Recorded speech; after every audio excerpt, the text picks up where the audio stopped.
عثمانیہ series میں ہم اپنے معزز ناظرین کو ایک بار پھر سے خوش آمدید کہتے ہیں۔ جب ہم عثمان اول کی سیرت میں غور و فکر کرتے ہیں تو ایک فوجی سپہ سالار اور سیاسی شخصیت کی حیثیت سے بعض نہایت ہی اعلیٰ صفات کا پرتو ہمیں ان کی شخصیت میں نظر آتا ہے۔ ان کی اعلیٰ صفات میں سے چند ہم آپ کو ذکر کرتے ہیں۔ جب بازنطینیوں نے بورسا، مادانوس، ادرا، نوس، کستلا کے نصرانی امراء کو 700 ہجری بمطابق 1301 عیسوی میں دولت عثمانیہ کے مؤسس عثمان بن ارطغرل سے جنگ کرنے کی غرض سے ایک صلیبی معاہدہ تشکیل دینے کی دعوت دی اور نصرانی امراء نے اس کی دعوت پر لبیک کہتے ہوئے اس نوزائیدہ سلطنت کو ختم کرنے کے لیے ایکا کر لیا، تو عثمان اپنی فوجوں کو لے کر آگے بڑھا، خود جنگوں میں گھس گیا اور صلیبی فوجوں کو تتر بتر کر کے شجاعت و بہادری کا وہ مظاہرہ کیا کہ عثمانیوں کے نزدیک اس کی بہادری ضرب المثل بن گئی۔ عثمان جب اپنی قوم کا رئیس اعظم مقرر ہوا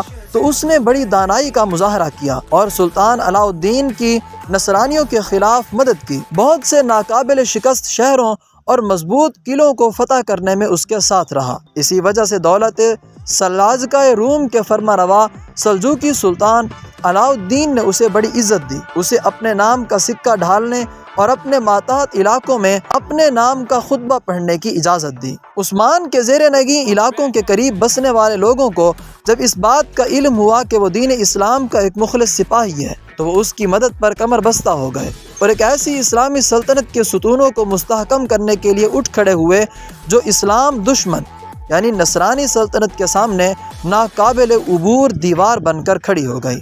جب عثمان نے قلعوں اور شہروں کو فتح کرنا شروع کیا تو یہ صفت ان کی شخصیت میں بہت نمایاں ہو کر سامنے آئی۔ 707 ہجری میں اس نے ایک ایک کر کے قطع، لفقہ، آک حصار، قوج حصار کے قلعے فتح کیے۔ 712 ہجری میں کبو، یقیجہ تراقلوہ اور تقرر بیکاری وغیرہ قلعے فتح کیے۔ انہی فتوحات نے بروسا شہر کی فتح کو آسان بنا دیا، حالانکہ یہ مشکل ترین معرکہ تھا، لیکن عثمان کے حوصلہ اور استقامت نے فتح کا تاج اس کے سر پر سجا دیا۔ کئی سال تک عثمان اور امیر شہر اقرینوس کے درمیان سخت مارکے ہوئے، لیکن بالآخر نصرانی سپہ سالار کو سر جھکانا پڑا اور شہر عثمان کے حوالے کرنا پڑا۔ یہ خوبی اس وقت زیادہ نمایاں ہو کر سامنے آئی جب بروسا کے سپہ سالار اقرینوس نے عثمان کے بارے چھان بین کی اور اسلام قبول کیا تو اس وقت سلطان نے اسے بیگ کا لقب دیا اور وہ بعد میں دولت عثمانیہ کے معروف سپہ سالاروں میں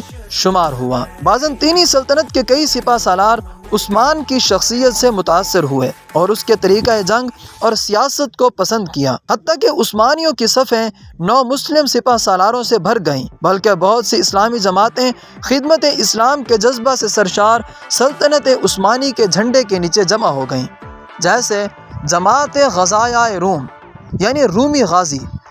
یہ وہ اسلامی جماعت ہے جو حدود روم پر نظر رکھتی تھی اور ہمیشہ سرحد پر خیمہ زن رہتی تھی۔ یہ جماعت عباسی خلافت کے دور سے رومی حملوں کے سامنے سد سکندری بنی ہوئی تھی۔ ہمیشہ سرحد پر رہنے کی بدولت رومیوں کے خلاف جہاد کے سلسلہ میں اس جماعت کو بڑے تجربات حاصل ہوئے اور کافروں کی اخلاقی گراوٹ نے ان کی اسلام سے وابستگی اور نظام اسلام پر یقین کو بہت پختہ کر دیا۔ اسی طرح کی ایک اور جماعت جو مخیر حضرات کی تھی بڑی مشہور ہے، اس کا نام الاخوان ہے۔ یہ جماعت مسلمانوں کی مالی مدد کرتی تھی، ان کی میزبانی کے فرائض سر انجام دیتی تھی اور غازیان اسلام کی خدمت کے لیے لشکروں کا ساتھ دیتی تھی۔ اس جماعت کے اکثر اراکین کا تعلق بڑے بڑے تاجروں سے تھا جنہوں نے اپنی دولت اسلامی خدمات کے لیے وقف کر رکھی تھی۔ سماجی کام مثلا مساجد، خانقاہوں، دکانوں اور ہوٹلوں کی تعمیر سلطنت میں ان لوگوں کو بڑی قدر کی نگاہ سے دیکھا جاتا تھا۔ اس جماعت میں ممتاز علماء بھی شامل تھے